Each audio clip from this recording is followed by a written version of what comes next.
Hello everyone, how are we doing? We're here on this Saturday morning with Dom Lester and David Parker. They're the authors of What Really Makes You Ill, the book you can see behind them there, The Nature of Reality, and that's what we're here to talk about today. So first of all, folks, welcome back to the show.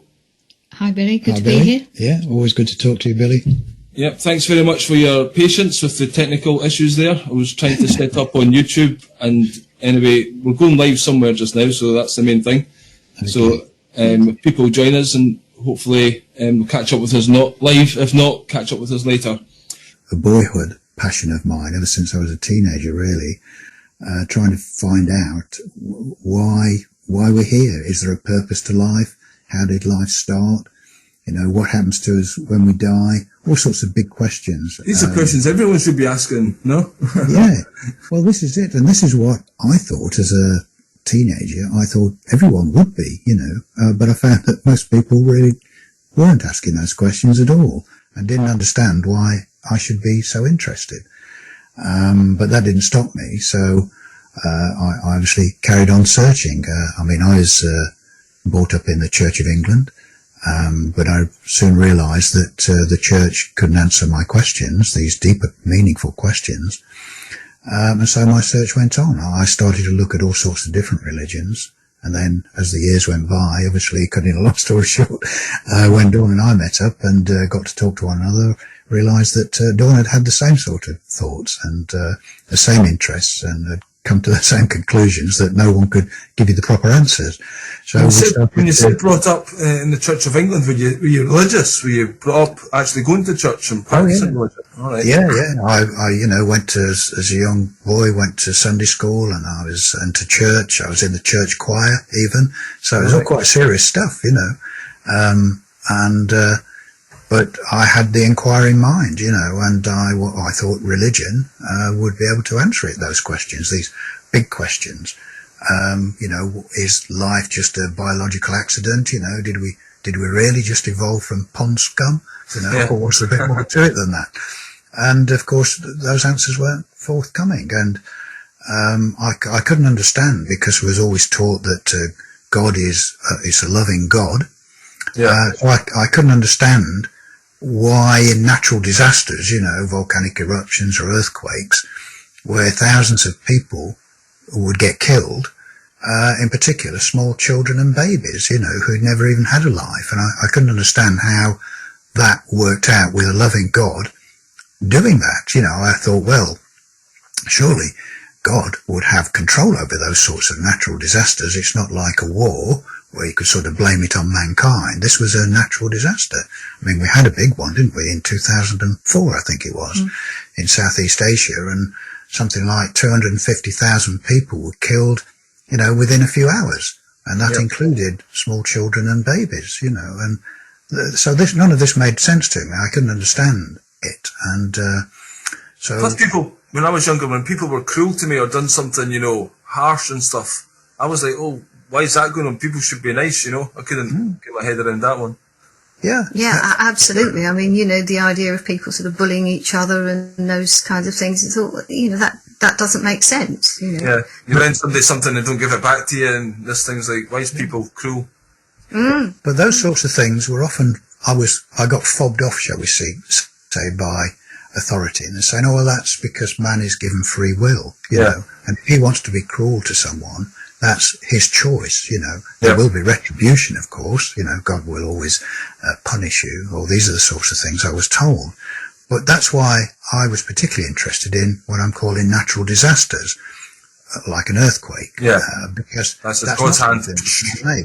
Exactly. And so I sort of said, well, surely God could stop that. You know, he doesn't need to create an earthquake and then kill thousands of innocent people. But of course, those answers never came from the church. They couldn't answer that. Not many answers come from the church, to be fair. No, exactly. So I thought, well, maybe different religions had the answers. So I did quite a long study of comparative religions, you know, whether it was Hinduism, Buddhism, Islam. So you were actually studying them, obviously. You weren't practicing them. Like I got into Buddhism, I practiced Buddhism for a while, but you were just literally studying them for answers. Yes, quite. And of course, all of those religions, particularly the very ancient ones, Hinduism is very ancient religion. Yeah. And there's gems of information in all of them, including Christianity. There are gems of information in there that you can pull out and make sense, and some very wise sayings. But nothing that answered those very fundamental questions satisfactorily. Do you not think a lot of the religions are written kind of historically, though, kind of esoterically, whereby they're not trying to give the meaning directly, you have to know the code for it, or, you know?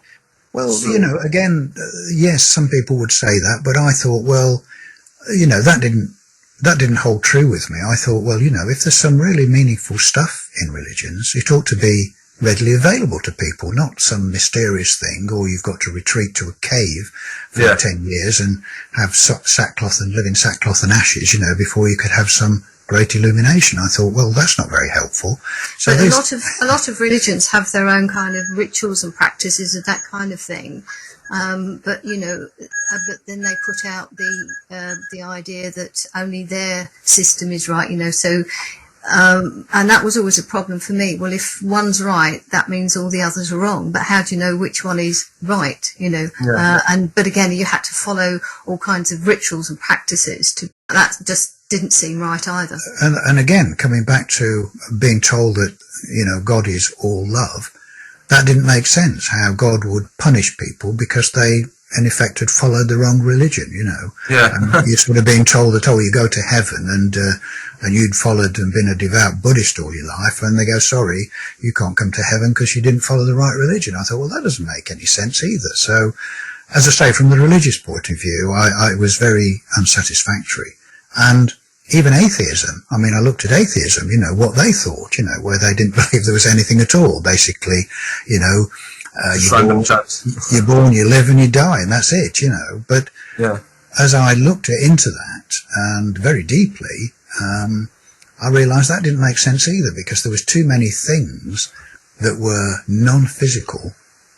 And I'm thinking of things that, like telepathy and clairvoyance and all of these things, which quite clearly exist and are provable and have been examined scientifically, and we may get to talk about some of those things, which atheism can't account for, you know.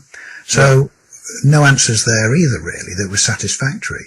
Hence the search for what is the true nature of reality. And so obviously today we're not going to be able to go into it in great depth because we don't have the time. We'd have to be here forever.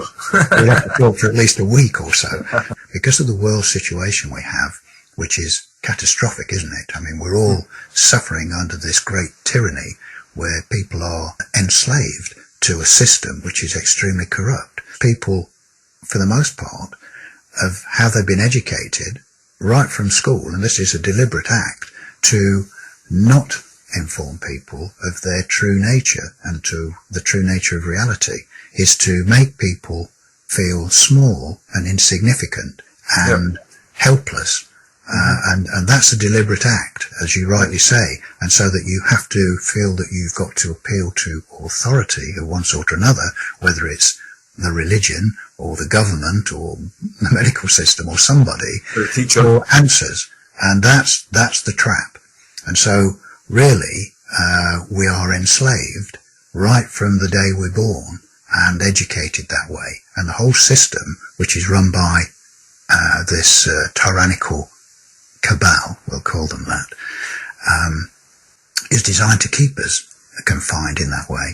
And so that's why it's more important than ever for people to understand the nature of reality so they can stop being enslaved, so they can change it. And it's quite a mysterious thing, but it is something you can get your head around, and we're hoping today that with the chat that we're going to have, that will give people enough insights into it so they'll start to see how it works and how they can take back their power and stop being slaves and change the reality that we're all experiencing.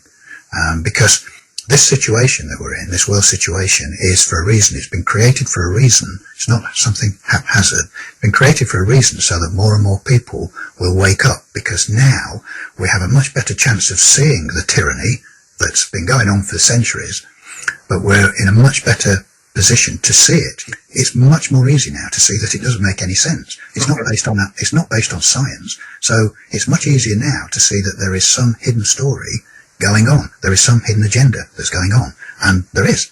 And so understanding how reality works so that people can change this is more important now than ever, because this situation of slavery, if you like, has been going on for thousands of years. And so we have a great opportunity now.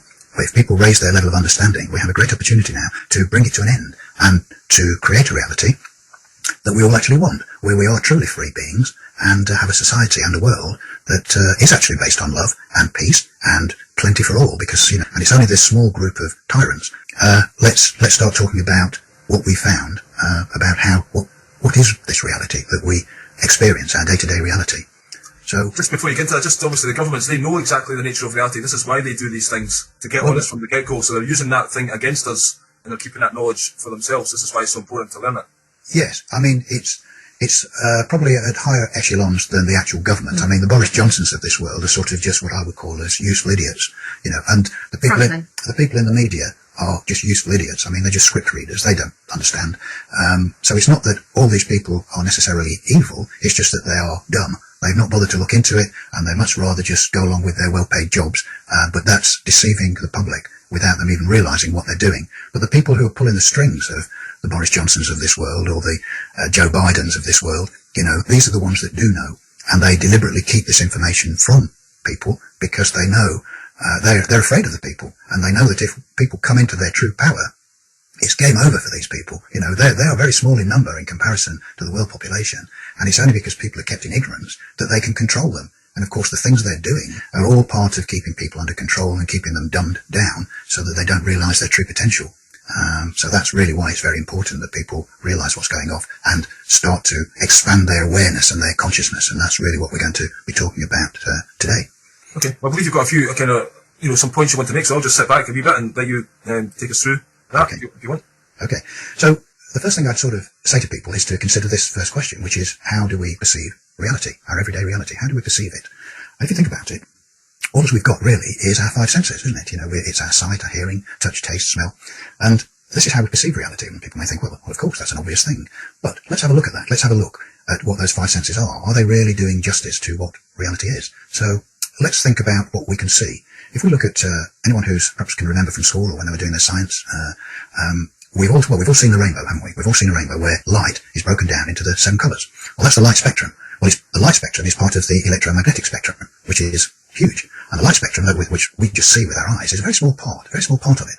So we know that either side of that light spectrum, there's sort of other frequencies. If you go X-rays, gamma rays, all this kind of stuff. Yeah, you go into the ultraviolet range one way and the infrared range the other. So, and beyond. So there are other frequencies, but our eyes don't see them. I mean, there are other animals that do, even insects do. They see. You see cats do this kind of stuff. So. Yeah, they see other stuff, but we're totally unaware of it just using our normal eyes. So we should start to think of our senses, 5 senses, as actual filters. They actually limit our perception of reality. And we can take it further. You know, we can take hearing. You know, I mean, you just mentioned cats. Yes, you know, so cats and dogs and dolphins and all sorts of animals, bats they can hear in different frequency ranges, more expanded than humans. So they again experience a different reality to what humans do. So I'm trying to get people to have the idea that to start thinking of the 5 senses as actual filters. They are limits on how you perceive reality, and reality itself is very much different to that. Okay. Now, because our search as trying to find out what the nature of reality was took us, as we've already said, not only exploring what religions knew about it, which is actually really rather limited. So we started to look at, well, what does scientists say? What do physicists say? Who that's their sole job, is to explore the nature of reality. But of course they start by thinking that reality is a solid thing, that it's made of bits of stuff. We feel that everything is solid, and yet, in effect, it isn't. So we're left with this seemingly solid world that we perceive with our senses, but quantum physics tells us there's actually no such thing. It doesn't appear to be made of anything solid at all. And this is where the mystery starts, okay? Is there not something as well with the world coming in upside down and your eye flips it around? Yes. So that's kind of bizarre as well. Like, exactly. I mean, someone once said that you never ever see a picture in a museum. You only ever see a picture in your head. And of course, the whole of reality is like that. Any sense of reality you have is electrical charges inside your head, in its simplest terms. You have no real knowledge of what we call it the outside world. You have no real knowledge of what the outside world is, because you can only judge it by your 5 senses. And as we've started to allude to, they don't give you a full sense of it. Yep. And in fact, quantum physicists who are always trying to be at the cutting edge of what is reality made of, as I say, they can't find it. They just find its energy, and they don't know what that is. And so quantum physicists, the great quantum physicists, all start to become, when you study them, they all start to become philosophers and even mystics, because they realize that reality is, as we say, far stranger than you can possibly imagine. And there's more than one physicist that has said that no one will understand reality until they realize that matter, energy, and consciousness are actually the same thing. Now, just people to think about that for a moment. Matter, energy, and consciousness are the same thing. And there's a lot of insights to be had from that, and it's a very telling thing. And there's one quantum physicist, people can look him up, called Harold Puthoff. And he took Einstein's formula, which people may be familiar with, E equals mc squared. And he said, what that formula tells you, E representing energy, is how much energy is required to give the appearance of matter. Note the word, the appearance of matter. So, some great insights to be had from this. So, if we take this a little further, because other quantum physicists have said, and this is quite another insightful, quite a surprising statement, when physicists have said, as far as they're concerned, there is no out there. That's a very weird thing to say. So the appearance of an outside of us, that is, solid and separate world, there is no actual proof of it. Quantum physics cannot prove there is an out there. Now you'll think, well, that's just nonsense. Bizarre. I'm experiencing it. So let's approach this from another angle to try and, because it is mind-boggling. Everything's inside everybody's head, basically. We're all living in a dream world, essentially. Well, let's just explore that. We'll use the dream analogy. So let's just think about what happens when we are dreaming, when we're fully embedded in a dream, and we don't realise we're dreaming, do we? When we're really into the dream, it's only when we wake up and we think, oh, that was just a dream. But when we're in the dream, it's perfectly real, and we can experience all sorts of things. We can experience joy, fear, love. We can see buildings, we can see people, we can see cars, we can see everything that we would normally see in the everyday world. But where is that imagery coming from? Well, as you've said, it's coming from you. You are the creator of that imagery, and you create it as if it's solid and separate to you, and you interact with it as if it's solid and separate to you. But, of course, when you wake up, you go, well, that's just a dream. Well, don't dismiss it too much, because that's giving you a big clue as to what the nature of reality is. Because you, in the dream state, think of it as an altered state of consciousness. And you have just created, in that dream state, a reality which appears to be solid and separate to you, and you interact with it as if it's solid and separate to you. And there's a great clue and insight to be had from that, to contemplate that. As I say, we're just putting ideas forward to people today for them to go away and have a think about, hopefully buy the book, and then they can contemplate it a bit more with a few more examples. Okay.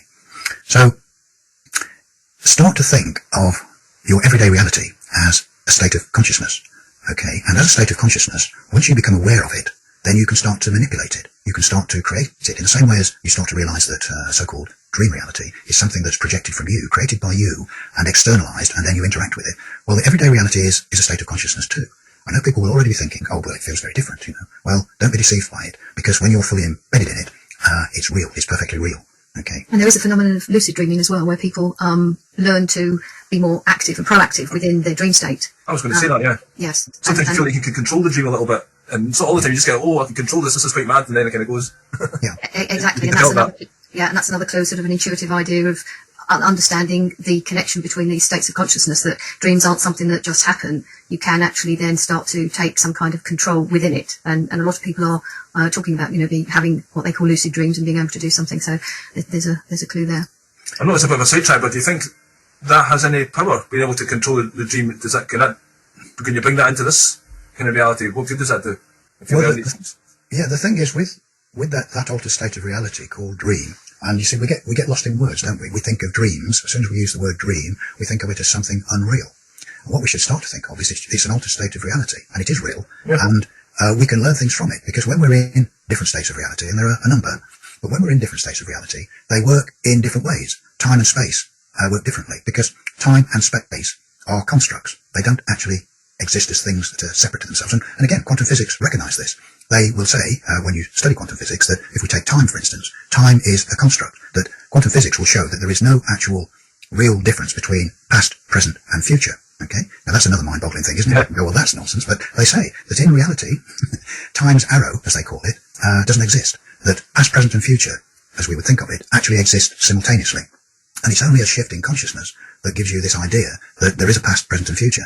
As I say, I'm not proposing to try and explain how that works. We do talk about it in great depth in the book. But once you start to learn these things, these secrets of how reality actually works, then you can start to manipulate reality to your advantage. You can start to change things in the same way as you said about lucid dreaming, when you become sort of awake in a dream and then start to manipulate that reality in the way you want. Well, this is the same. You're in a state of consciousness, which we call everyday reality. And when you truly wake up to it, not just get out of bed in the morning, when you truly wake up to it and know how it works, then you can start to manipulate it too. And you can not only manipulate your so-called present, you can manipulate events in the past, because, as they also realize, you don't have a fixed past.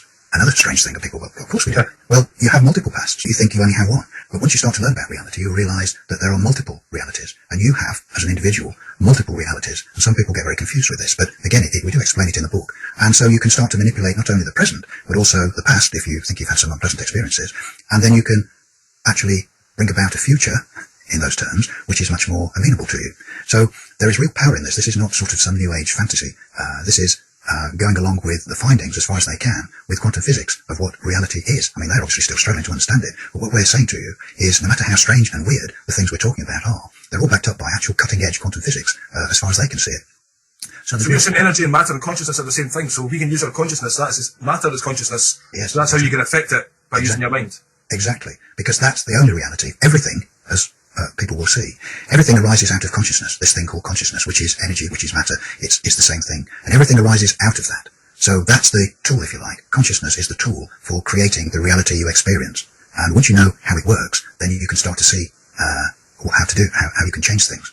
Which, if people start to think of consciousness as this great ocean, well, I like to use analogies, so because it's very difficult to get your head around some of this stuff, so I like to use analogies. If they think of consciousness this as an ocean, okay, and an ocean is made up of molecules of water, isn't it? They're all together. Now, if you think of consciousness as an ocean and individual consciousness as a molecule in that ocean of consciousness, you'll see and start to realize how all consciousness is connected. There is no differences in consciousness. There isn't sort of human consciousness and animal consciousness and tree consciousness. There is just consciousness out of which all things arise. All realities arise. Okay, it's like the clay, the putty of what things are made of. And we can manipulate it. Okay, we can manipulate it once we know how to do it.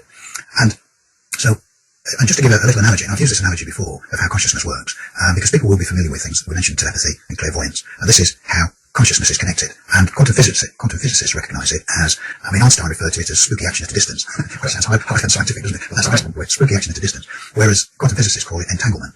And they recognize that, sort of at an atomic level, all things are connected and interact with one another. And time and space have make no difference on that. You know, something can change in one place in their terms of time and space and have immediate action on something else, which appears to be separated by time and space, but in reality isn't. So I'm thinking of the 100th monkey syndrome. Exactly, and I was going to mention that one, so I will mention it as you brought it up. And for those who are not familiar with it, because it's another little example of how consciousness is connected, and this was on a couple of Japanese islands some years ago, where I think they were anthropologists, but they were studying a group of monkeys on one of the islands. And they noticed that when they threw them sweet potatoes, you know, they'd land in the gravel and sand, and the monkeys would pick them up and just eat them, spitting out the gravel and sand. And then one day they noticed that one of the monkeys took his sweet potato down to the water's edge and washed it, and then before he ate it, so got rid of the sand and gravel. And in a very short space of time, the other monkeys in the troop started doing the same. And so people may think, oh, there's nothing too unusual about that, it's just learning off one another. But what the really amazing thing was, is on a neighbouring island, where there was a troop of monkeys that had no physical connection at all with the first troop, they just all suddenly started taking their sweet potatoes down to the water and washing them. So there was obviously some conscious connection between them when there was no physical connection, and they just learned. And there are lots of examples of this throughout human society and through birds, you know, learning how to, in those days when you used to have milk delivered to your doorstep with sort of tinfoil tops on it, and birds sort of started to learn to peck through the tinfoil and drink the cream on your milk. So there's all sorts of examples. Pyramid building, you know, started simultaneously in very different parts of the world, which at the time had no physical contact with one another. So lots of examples of that, but we won't go into those now. But the 100th monkey is quite a well-known one. So, well, there's sometimes where something will happen, you know it's going to happen or something, like the phone to the ring or something. It's just kind of proving that this connectedness that we're on is going to see.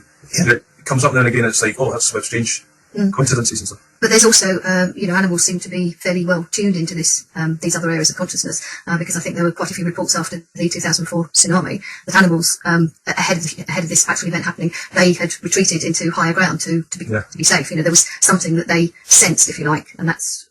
I just think animals have kind of got this natural trueness. I'm kind of jealous in some ways. They're kind of tuned into the gods, and they are what they are. Whereas humans have got this ego in the mind or whatever, and we've lost that inner knowing that the animals seem to have, you know. Yes, it's the intellect. We're taught that we have to use our brain and intellect, and to ignore this sort of intuition, because that's just nonsense. Because it's we have to be practical and take out. I mean, that's not to say that we should ignore that, but that's only part of what we are, who we are, and how we actually act and react and interact in this. So over intellectualizing a lot of stuff.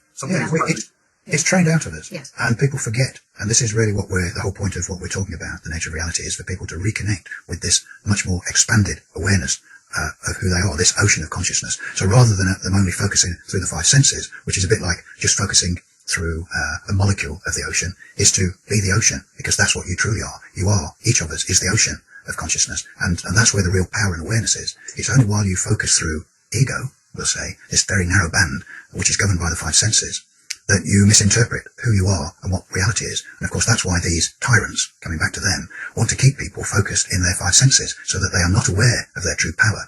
And that's why everything they do, right from when you're first starting your education at school, and the propaganda that they put out all the time, and particularly at this particular time, where they bombard people with, through the media, in all its formats, and the government, to keep people afraid and focused in their five senses. Because whenever they're just focused in those five senses, it shuts them off from this greater awareness, and it shuts them off from their true power.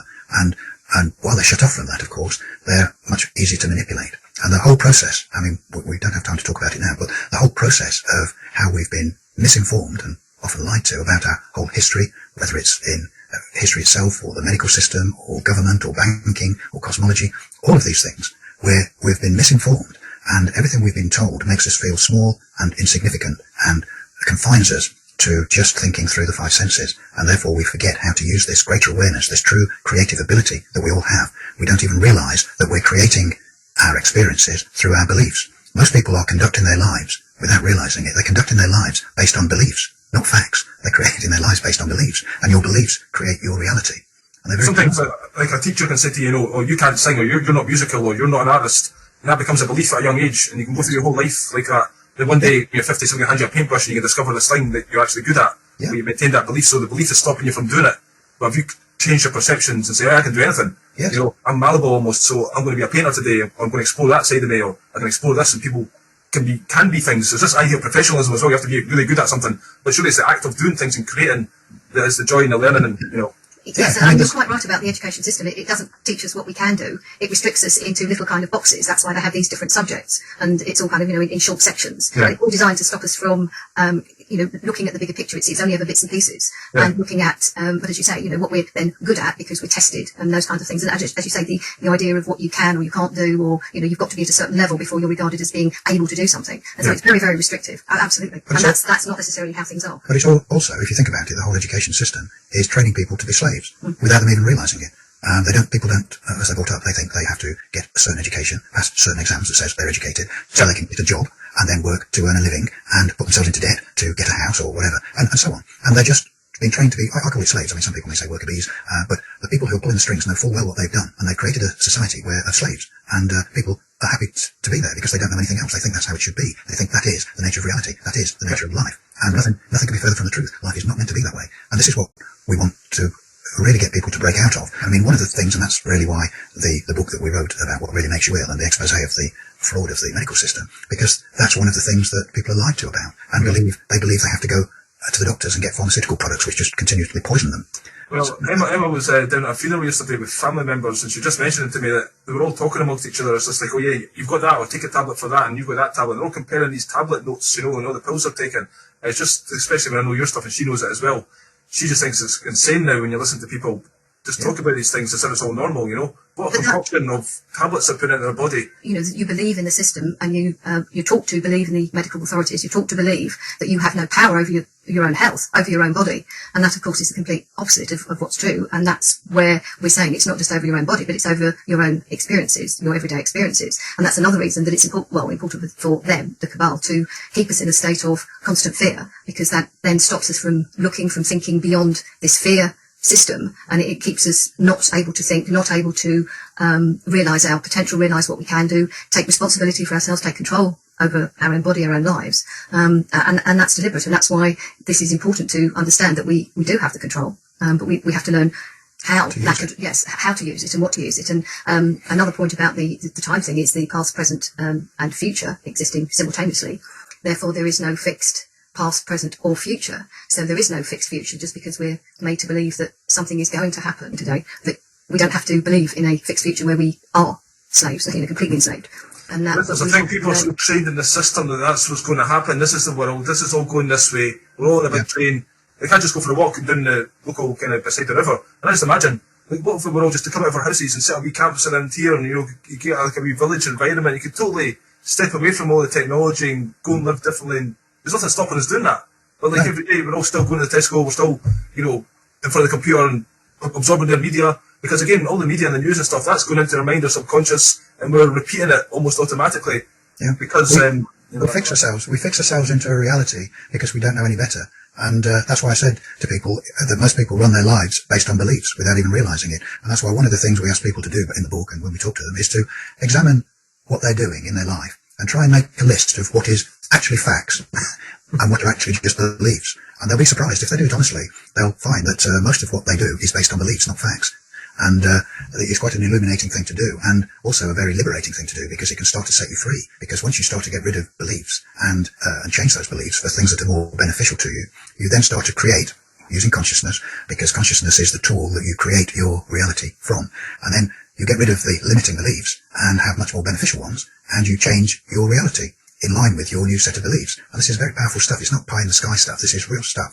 Because once, as we said, once you learn how reality works and what it truly is, in the same way, using the dream analogy, you can start to manipulate it and have experiences within your so-called dream consciousness in line with what you like, and so they can become very enjoyable. It's the same for your waking state of consciousness. And I encourage people to start to think of it in those terms. It's a waking state of consciousness. It is just a state of consciousness, and can be manipulated once you know the rules, once you know how to do it. So really, and this is just a taster really, to get people's interest. So really what I'm leading to is the present world situation that we have has been brought about for a reason, so that we can all take part in changing the state of reality that we're experiencing for a much better one. And I'm not talking about let's go back to how it was before. You know, we were all wage slaves and all the rest of it, and being lied to left, right and centre by a small group of people who are living off our backs. You know, we do all the work and they get all the money. And that's how it's been for thousands of years. So that's got to change. And this is the opportunity. You know, it's not some fluke. This is a real thing. This is the opportunity. More people have woken up now, truly woken up now, to realise that that they've been lied to for all these years, and that the governments and that are not their friends, and that it's time it came to an end. And as I say to people, and I'm not talking about armed insurrection, it's the changing consciousness. This is what I'm getting at. It's the changing consciousness, because that's how reality is formed. And change your beliefs, change your expectations, and be determined that what the new reality is you want, and then it will come about. And it's through remember the ocean of consciousness that I talked about. It's through all the molecules, or at least a good percentage of them, becoming aware of what they are and their connectivity with all other consciousness. Remember the troops of monkeys. You don't have to physically meet one another. You're connected anyway, and it's becoming aware of that and having this changing consciousness that will then make things change. And you don't have to be prescriptive about it to think, oh right, well, I've got to have a changing consciousness. We need a changing government. Let's get rid of Boris Johnson and put no, you don't need to be prescriptive and think in those terms. It's to realise that the system has to change, that there's nothing fair about the existing system. This is not how it needs to be, and we demand and expect a much better reality, and it's to start thinking in these terms. And that thought form, if you like, throughout the ocean of consciousness will gain power and energy, and those changes will come about, not only within your own life experience, but within the world experience, because all consciousness worldwide is connected, and the changes need to happen worldwide, and they will. So that's really what the message is today, is to learn more about the nature of reality and how it works, and how you can manipulate it to your advantage. And this is not in a selfish way, this is in a constructive way. And start to recognize your expanded awareness, start to recognize how intuition works. It's a very real thing. It's how you get to know something without knowing how you know it. It's another area of consciousness which is very real, but it doesn't work in time and space in the same way that your five senses consciousness does. You know, intuition doesn't use time and space, and that's why seemingly ideas will come into your head fully formed, and you don't even know where they come from. It's not even something you were thinking about. But once you've opened yourself up to this greater awareness, that's where the connections and that's where the real magic starts to work. If you are seeking to learn more about life, about reality, then you'll create experiences that take you out of something you're not enjoying so that you can experience something different. Yeah, that's the important thing to take away from what Storm was saying, is that your everyday reality is being created by you, but it's a feedback system. So it's getting used to paying attention to the feedback and then making adjustments. Don't ignore it. It's not by chance. Nothing is by chance. It's all you. Everything is you. And, so pay attention to what you're telling yourself. It's not just, ideas that you're telling yourself in your head. Your whole reality, your whole experience is you, and you're talking to yourself. You're giving yourself information, and then you can make fine adjustments. So all of this is part of understanding the nature of reality and then making it work to your advantage, rather than just feeling that you're a victim of circumstance, which of course is what most people are forced into thinking, that life is out there, separate to them. Then for the most part, they don't have any control of it. They're just a victim of circumstance. We're taught to be that we are victims. But we're not, and that's, again, it's inverting it to realise that we are in control, and much more powerful than we have been led to believe. And it's to take that power back. Everything we talk about, whether it's, as Tom said, in the health system or the nature of reality, which of course, the nature of reality encompasses everything. Absolutely. It's all about taking power back, to recognizing our power. You know, we've had it all the time, and that's why the tyrants who are running the world, or apparently so, go into great trouble to make us look like we don't have any power, because by making us feel that we don't have any power, gives them the power. You know, so we give it away, mostly unknowingly and without really knowing. So it's, as we've said before, education is the important thing, is to know about these things, to know how you've been misinformed, so that you can take back your power and grow into your full realization of who you are, which is magnificent. You know, you're timeless, you know, eternal beings, and extremely powerful. And that's what people need to realize, and take hold of that power, so that they don't subject themselves anymore to this small group of tyrants who desperately don't want you to know that, because that gives them the power, and really that's what all this is about. Well, you have talked about a few times in the book about, in other book, about the placebo effect, and that shows you the power of the mind. Yeah. Just in the belief that this tablet is this other thing, and then it can cure you and, you know, do amazing things, just the power of the belief. So what you're saying is to take that power that the mind has inherently got and start consciously using it. Start understanding that we are this powerful creator being. So if you're going to your job every day and you don't think you have anything better, you know, as soon as you pop your head up and say, I'm not happy with this anymore, then all of a sudden you've opened up something, and then other experiences can happen, or other, you know, opportunities come. Until you actually have that thought, then you're just going to be stuck in that kind of circle of reality. Yes. But when you pop your head up, and then you kind of go to another circle, and then you need another stage of evolution, and it's like a growth thing. Yes. Yes, I mean, there's no kind of end, if you like, to learning and developing our understanding. You know, it's not like there's a sort of point where we say, oh, I know it all. No, we're constantly growing, learning, developing, evolving, however, you know, whatever words you want to quote, you know, be the change you want to see in the world. I mean, lots of people know that. Yeah. And that shows that the change has to start, if you like, within. Let's say within, I mean, you know, with what the body is, but it has to start from you. People have to change from the inside for the system to change to what they want. And that's why in the ancient philosophies, even in the ancient Greek temples at Delphi, you know, the inscription above the temple was, "Man, know thyself." And Right. within that is telling you, know yourself. And once you know yourself, you will know where the real power is. And then you can start to use that power. Because until you know yourself and what you are, you will always be thrashing around, feeling that you're a victim of circumstance, which you are, until you know yourself and know your true power, which is, I keep saying, is what's been trying to be kept away from you, that knowledge of yourself, your true self, by these tyrants that are running things. And that's why they're getting so desperate, because they know that more and more people are waking up to this. And as people wake up to this, they know that the game is over for them. And because there's not that many of them, once people wake up. And that's why this time is very important, and a great opportunity for people to create a reality that is far better than anyone has seen for thousands of years. So it's a fantastically exciting time. Because we'll be creating a reality based on love and freedom instead of tyranny and Fear. Tyranny and fear and control. Yes. People are still in the fear factor of fighting the government. Yeah. How has these beliefs affected your life? I mean, you've wrote an amazing book that took 10 years worth of research. You must have had the idea, maybe we can do this. But do you see these things as the nature of reality? Are you creating your own reality? Obviously, you're doing quite successful in the past couple of years. So Yeah. do you think that's part of your beliefs? One thing that we absolutely believed in. But I do- And absolutely believe in, not past tense. But I do believe in, remember- and we've put it out. I do remember Dawn and I having the conversation some years ago, while we were writing the book, actually, What Really Makes You Ill, because we could see how wrong the world situation was. This is obviously before COVID nonsense, but you know, the banking system and everything has been wrong for a long time. And we had the conversation of thinking, well, how is the change going to come about? What could possibly happen where people will wake up and refuse to accept this tyranny, even as it existed then?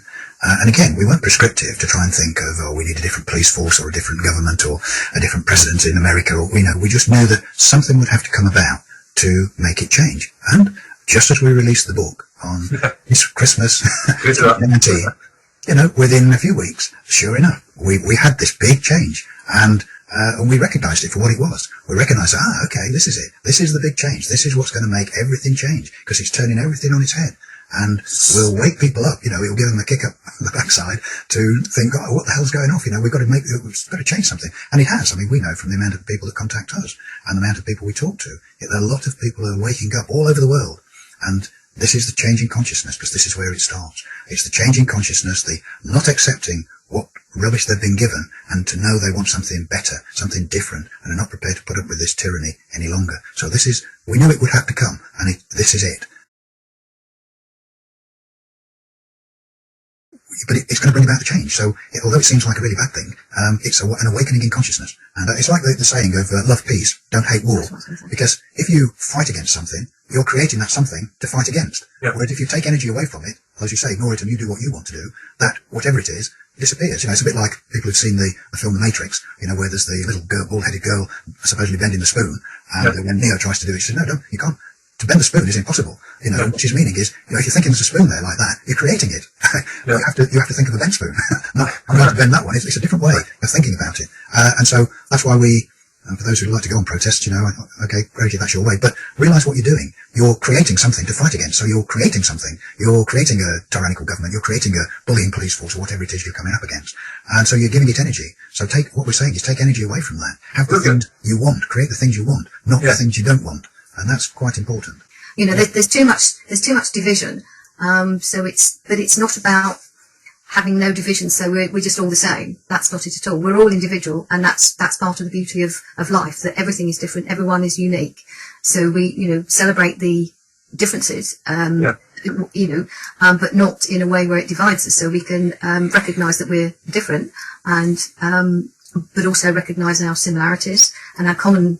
Things we have in common. So it's having a variety of being, you know, as I say, kind of interacting with people everywhere. In whatever suits you, you know. It's, as we've said, and as you know, Billy, because it's the basis of common law, is there is only one rule, and that is do no harm. There's no other rules are required. Just whatever you do, and you can do whatever you want, so long as you're not causing harm to someone or something. And that's freedom. That's what freedom's all about. So, you know, if you want to go and live on the beach somewhere, or in a cave, or up a tree, or whatever you want to do, we should be able to have anything we want. And there's no problems with that. And that's the key word, is what you want. What do you want? And so long as what you want is not causing harm, then fine. And that's the only rule. And create what you want, but be mindful of what it is you're wanting to create. Because if you go down the avenue of trying to create something that's harmful, then you'll get yourself into all sorts of trouble. Let's create the reality we want and stop being told that we're nothing, that we're inconsequential, that we're powerless, because that's the story, of course, that they've been giving us all our lives, isn't it? People say to us, well, what can we do? And I say, well, it's the easiest thing in the world. That little word, just say no. That's what we've got to do, just say no. Things don't have to be this way. They've been lied to about, we've often said, anything of any importance, we've been lied to by the authorities. Anything of any importance, whether it's history, banking, medical system, anything. And we've, Dawn and I, over the years, have studied most of these systems, you know, and they're the sorts of things that in our members area, our new members area, we'll start to talk about. So that, you know, we're not just going to confine it to the nature of reality, let's say, or what really makes you ill.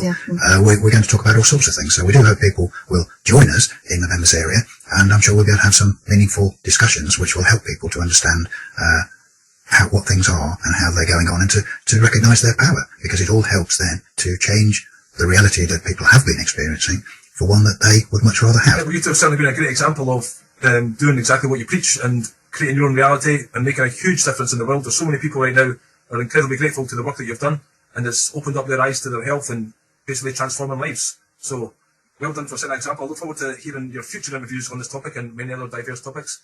Perhaps we'll start going into some ourselves as we build up the members area.